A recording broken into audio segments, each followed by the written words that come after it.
I am Shruti. I am रिया। ये आर्यन अपने आप को रिया क्यों बता रहा है? ओह नो, गलती से मैंने आर्यन की जगह रिया क्यों बोल दिया? क्या श्रुति ये जानने में कामयाब हो पाएगी कि जिसे रोहित आर्यन समझ रहा है वो दरअसल अनिका की बेटी रिया है?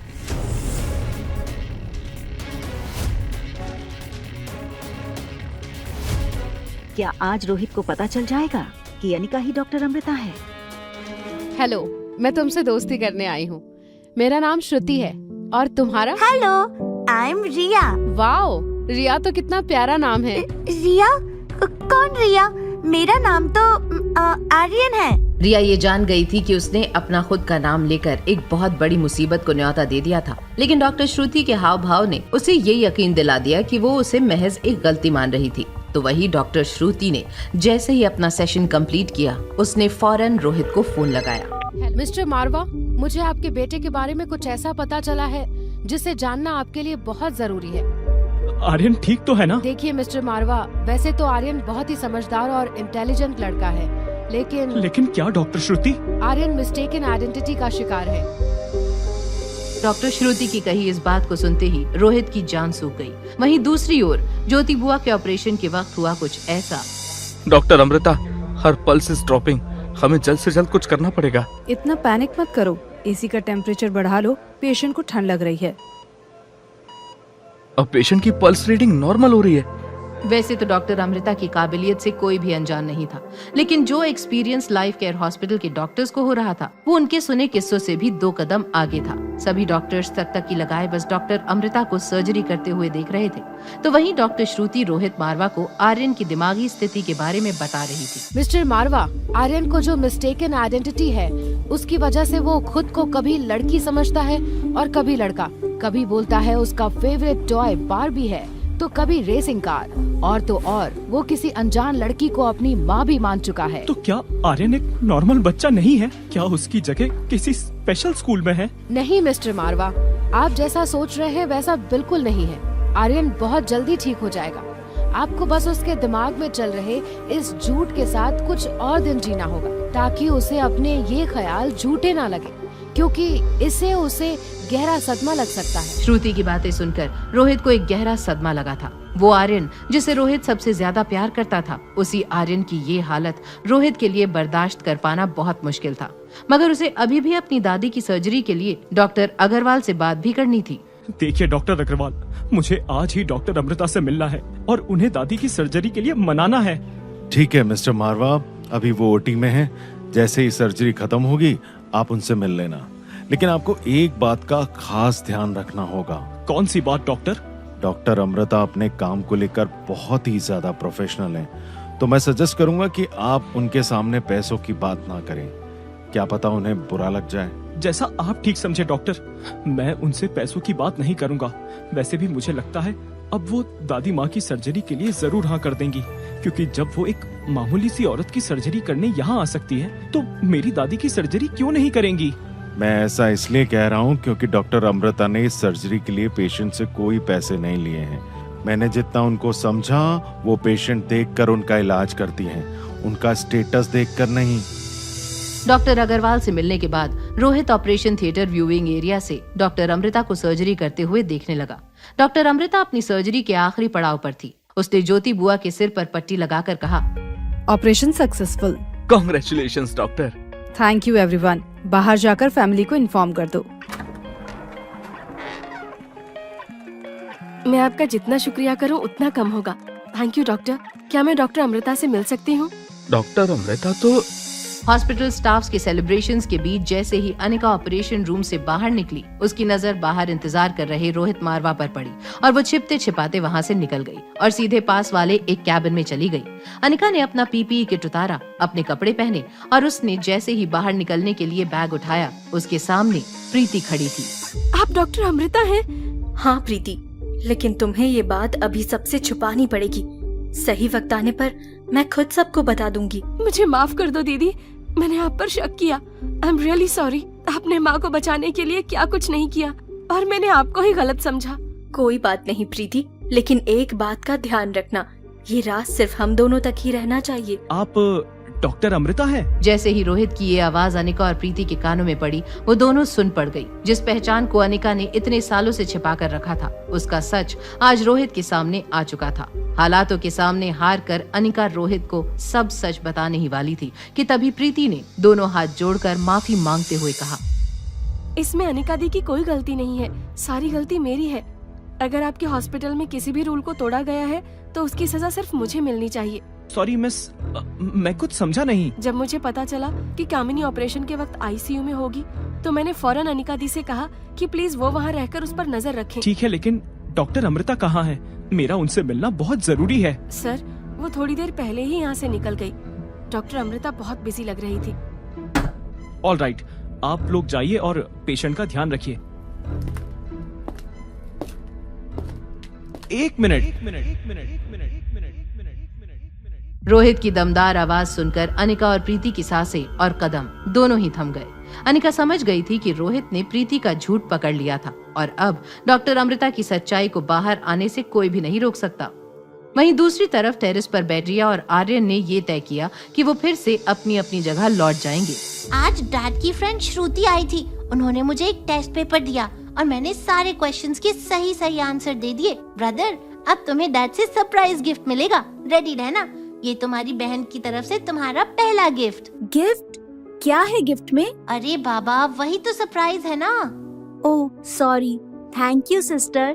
रिया और आर्यन बड़ी समझदारी से अपनी मुश्किलें सुलझा रहे थे, तो वहीं अनिका की मुश्किलें खत्म होने का नाम ही नहीं ले रही थी। अनिका अपना बचाव करने के लिए जैसे ही मुड़ी, तभी रोहित ने कहा, देखिए, इस हॉस्पिटल के कुछ रूल्स हैं। यहाँ बिना परमिशन के आईसीयू वार्ड में जाना स्ट्रिक्टली मना है।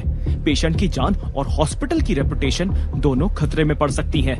मिस अनिका, अगर आप मेरी हेल्प करने के लिए राजी हैं, तो मैं आपकी इस गलती को नजरअंदाज कर सकता हूँ। कैसी हेल्प? मेरा बेटा आर्यन एक बहुत ही नाजुक स्टेट ऑफ माइंड से गुजर रहा है। उसे ठीक करने में मुझे आपकी हेल्प चाहिए। आप कुछ दिन मेरे बेटे से मिलो और उसको यकीन दिलवाओ कि आप उसकी असली माँ नहीं हो। मिस्टर रोहित, ना तो मैं कोई आया हूँ, ना ही कोई चाइल्ड साइकोलॉजिस्ट। मुझे आपके बच्चे से पूरी हमदर्दी है, मगर इस केस में मैं आपकी कोई हेल्प नहीं कर सकती। और हाँ, अगर मैनेजमेंट मेरे खिलाफ लीगल एक्शन लेती भी है तो आई विल हैंडल इट। इससे पहले कि रोहित कुछ कहता, अनिका वहाँ से प्रीति के साथ चली गई। अनिका की बातें सुनकर रोहित को मानो करंट सा लग गया हो। रोहित ये तय नहीं कर पा रहा था कि आखिर अनिका का असली रूप क्या था। हॉस्पिटल से निकलने के बाद रोहित डॉक्टर श्रुति के कहने पर आर्यन के लिए गिफ्ट लेकर जैसे ही स्वीट में पहुंचा, उसने आर्यन के पास जाकर बोला, श्रुति ने बताया आज तुमने टेस्ट पेपर्स में सारे आंसर सही किए, तो तुमने जो उनसे गिफ्ट बोला था वो मैं ले आया हूँ। Thank you so much dad, love you. Aryan बड़े ही एक्साइटमेंट में गिफ्ट बॉक्स खोलने लगा, लेकिन ये क्या, इसमें तो लड़कियों के खेलने की बाबी डॉल थी। उसने गुस्से में गिफ्ट बॉक्स को दूर फेंक दिया। रोहित ये देखकर चौंक गया। पल भर के लिए मानो उसने हार मान ली हो। क्या हुआ आर्यन, तुम्हें गिफ्ट पसंद नहीं आया? ये गिफ्ट तो तुमने ही मांगा था ना। आर्यन, मैं तुमसे बात कर रहा हूँ, जवाब दो मुझे। रोहित भैया प्लीज शांत हो जाओ, आर्यन छोटा बच्चा है अभी। सनी, तुम बीच में मत बोलो, इसे तुमने ही बिगाड़ा है। तुम इसका बिल्कुल भी ध्यान नहीं रखते। पर भाई, तुम यहाँ से जाओ, मैं डैड से बात करता हूँ। मेरा बेटा ऐसा नहीं था। ये सब मैं जानता हूँ किसका करा धरा है। मैं उसे छोड़ूंगा नहीं। तुम कहाँ जा रहे हो? आर्यन रोहित का गुस्सा देखकर वहाँ से चला गया, लेकिन आज रोहित ने ठान लिया था कि उसके बेटे की इस बिगड़ी हुई हालत के पीछे जिम्मेदार इंसान को सबक सिखाना है। वो बिना कुछ बोले गुस्से में रूम से निकल जाता है। रोहित मन ही मन अनिका को होटल से बाहर निकाल देने का फैसला कर चुका था। अनिका के स्वीट के बाहर पहुँचते ही रोहित ने डोरबेल बजाई। लगातार डोरबेल बजने पर भी जब गेट नहीं खुला तो रोहित का गुस्सा 7वें आसमान तक पहुंच गया था। उसने बिना कुछ सोचे बड़ी ही जोर से अपना हाथ दरवाजे पर दे मारा। तभी दरवाजे की उस ओर वो उस इंसान को खड़ा देखता है, जिसे देखकर उसके पैरों के नीचे से जमीन खिसक जाती है। तुम यहाँ कैसे? मैंने तुमसे कहा था ना, हमारी स्वीट से बाहर मत आना। तुम मेरी एक भी बात नहीं सुनते हो आजकल। रोहित को अपने सामने खड़ा देखकर रिया के होश उड़ गए। उसके पास रोहित के सवालों का कोई जवाब नहीं था। रोहित रिया को आर्यन समझकर जबरदस्ती अपने स्वीट में ले गया, लेकिन वहाँ तो आर्यन पहले से ही मौजूद था। वहीं हॉस्पिटल में कामिनी डॉक्टर अग्रवाल के बताए हुए समय पर उनके कैबिन में पहुंचकर उनका इंतजार कर रही थी। उस अनिका से मेरी खुशियाँ, मेरी तरक्की देखी नहीं जाती है। हर बार उसकी वजह से मेरी लाइफ में प्रॉब्लम्स आ जाती हैं। कामिनी, तुम्हें आइडिया भी है तुमने क्या किया है? तुम्हारी वजह से पूरे हॉस्पिटल, पूरे मैनेजमेंट को शर्मिंदा होना पड़ा है। I am sorry sir. What sorry?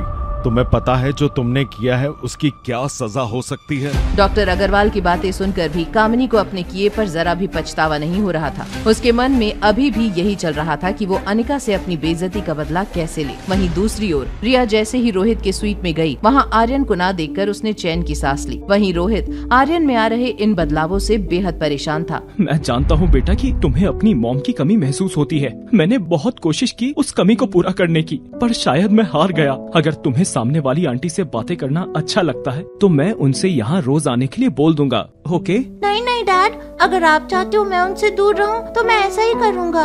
I love you dad. Riya Rohit को हारा हुआ नहीं देखना चाहती थी, पर उसे मालूम था कि अगर उसने अनिका से मिलने के लिए हामी भर दी तो उसका सच बाहर आ जाएगा। वहीं सनी आर्यन को रोहित के साथ आता देखकर हैरान रह गया। आर्यन बाहर से?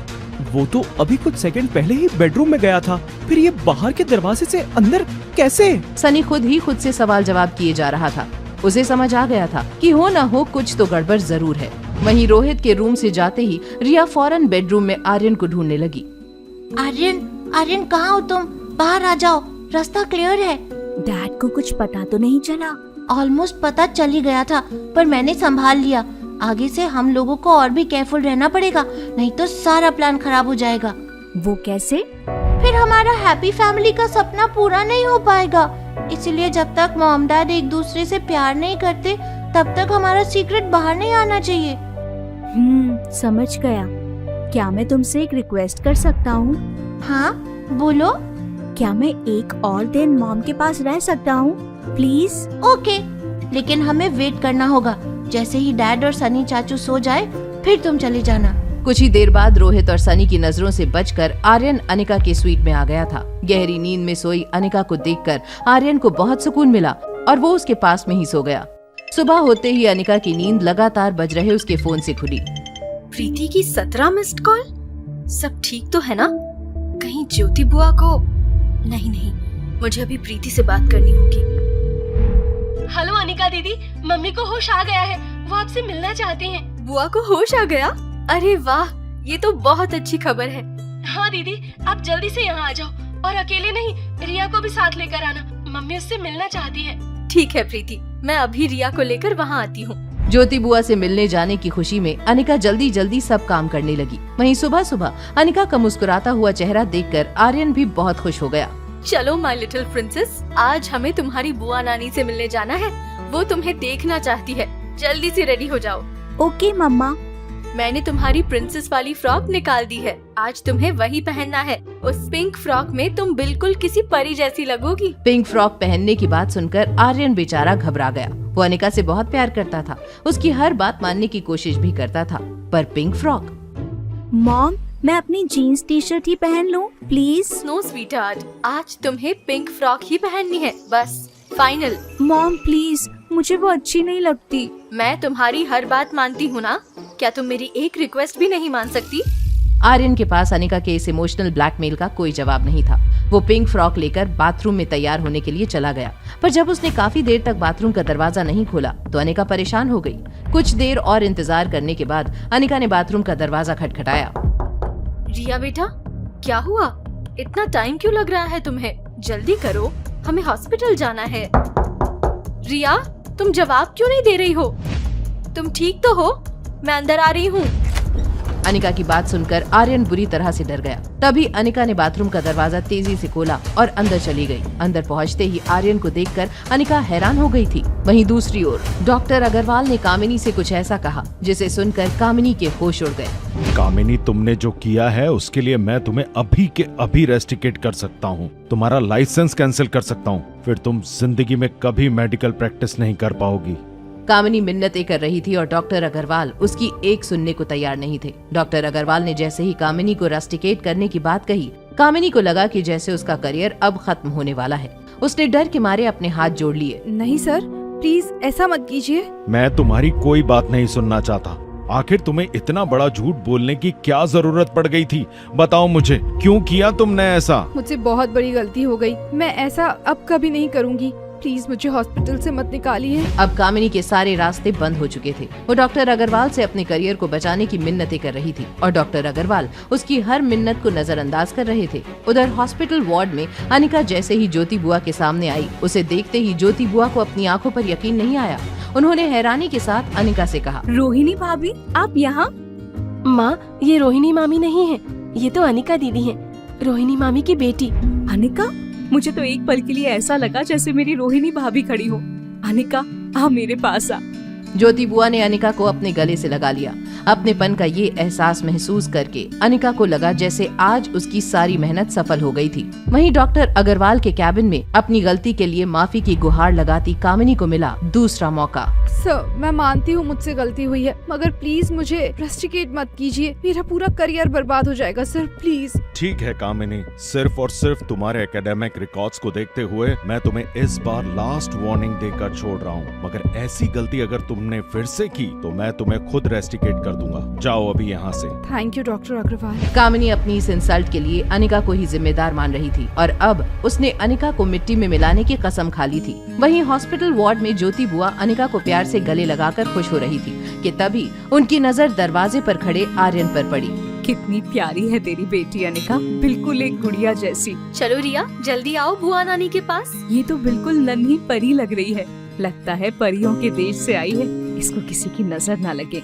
अनिका, तुम देख लेना, एक दिन ये बहुत बड़ी हीरोइन बनेगी। हाँ, ये तो है ही ड्रामेबाज। वैसे अनिका, तू तो बिल्कुल अपनी माँ जैसी दिखने लगी है, वही रूप, वही रंग और उतनी ही बड़ी चालबाज। मनीषा, तुम यहाँ कामिनी के साथ, और ये क्या बकवास है? माफ कीजिएगा दीदी, बकवास मैं नहीं, बकवास आप कर रही हैं। आपसे ये उम्मीद नहीं थी। जिस लड़की ने हमारे खानदान को कहीं का नहीं छोड़ा, आप उसी की तारीफ के पुल बांध रही हो।